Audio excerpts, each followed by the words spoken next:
need to fight against that. Comments? The Honourable Member for Vancouver Quadra.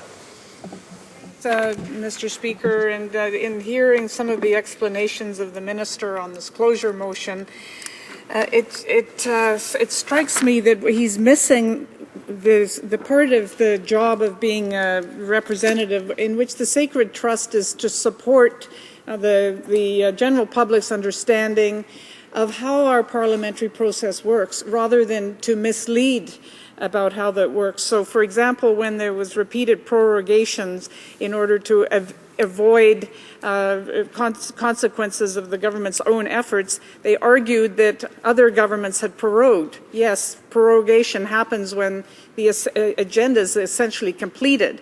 It's not a justification for running away from a difficult situation. And by the same token, closure, of course, is used from time to time. And so when the Minister puts a false choice in his question, asking a Liberal member to promise there would never be closure, that falsely implies that it's either you do it all the time or you never do it. And that undermines people's real understanding of how our political process works. So I would like to ask the Minister, would he clarify that there are times when closure is appropriate, but not the way it's being used unilaterally 18 times in the short months of this Parliament?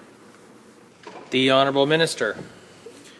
Well, first of all, I hear implicit in that question, Mr. Speaker, an acknowledgement from that Liberal member, which I appreciate, that time allocation is a legitimate tool in managing legislative business.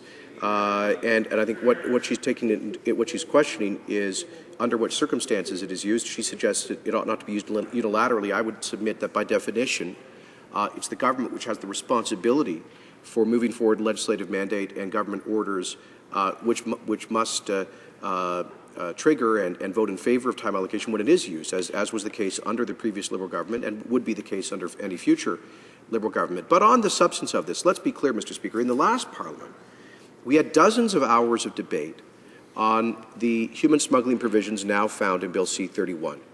Canadians were frustrated that the opposition refused to allow those measures to be adopted into law. So we had an election. Our party, the Conservative Party, made legislation to combat human smuggling a key priority of our platform. We had television advertisements on it. The Prime Minister spoke about it across the country, and that constituted part of the democratic mandate that we received. Then we brought in Bill C-4 and had dozens of hours of debate on that bill and faced another opposition filibuster.